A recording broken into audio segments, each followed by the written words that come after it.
Hey, what's up you guys? This is Rob from Gay Guy Plays, and today on the Quick Draw, we are all teeth when we take a look at the Pyrana. So the Pyrana is a shotgun-styled secondary in the same vein as the Bronco, D-Tron, and Brak.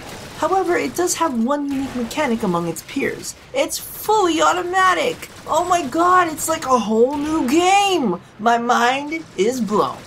Okay, if you couldn't tell, that was all sarcasm. So before I even get started, I want you all to be aware that I'm not the fondest of shotguns. So shotgun secondaries are a bit of a hard sell. It takes some really slick mechanics to get my attention. So the question is, did the Pyrana manage to blow me away? Or is it all teeth?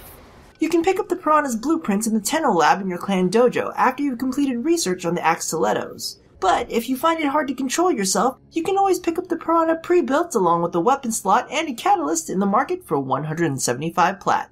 So the Pyrana's primary damage type is slashing, with just a bit of puncture and impact.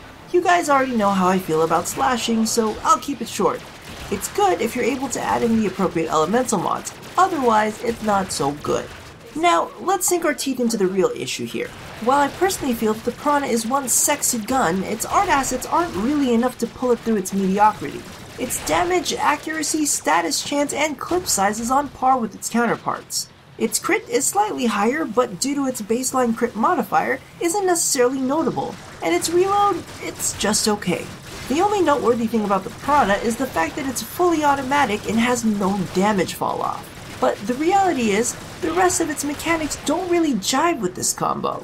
It's got a small clip that you'll burn through pretty quickly, and it's got a pretty nasty recoil, meaning that follow-up shots won't be all too accurate, which I guess doesn't really matter because the Pyrana is only a tad bit better in the accuracy department than the Bronco. And let's face it, the Bronco has a wider spread than I do after a weekend at Pride. Okay, I'm kidding. I'm actually quite respectable. Mothers absolutely love me. Seriously, someone take me home to your mom. But regardless, the Pyrana acts kind of like a guy with a huge dick that has no clue how to use it. Sure, it's got great features and looks pretty damn good in hand, but if it can't get the job done, then all it's really doing is being a pain in my ass. Boop boop boop, modding time! Yes, we're still doing this. I have a full-time job, I'm sorry. Now, after you've slapped in your base build, if you were to overkill this thing, the quality of life mods I'd probably take a look at running are magazine increases like Slip Mag and Ice Storm, or reload decreases like Stunning Speed. Other than that, I just toss in a bunch of damage via elemental mods or Bane mods. So all in all, I am not too impressed. But don't get me wrong, it's not a bad weapon. It still does a decent amount of damage, and I'd take it over the Bronco and Act Bronco any day. But speaking as someone who has both the D-Tron and the Brak, I wouldn't give up either one of those in place of the Pyrana.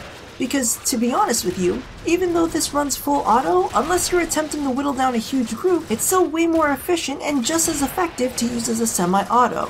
So, while it's not horrible, this little fishy definitely hasn't blown me out of the water. So, thank you all for watching another episode of the Quick Draw. I'll toss up the previous episode on the Nami solo, as well as the latest standalone Gay Factor I did on Red Crits. Be sure to do the thing that I asked you to do at the end of every one of these, and as always, stay tuned for mother-approved content here at A Gay Guy Plays.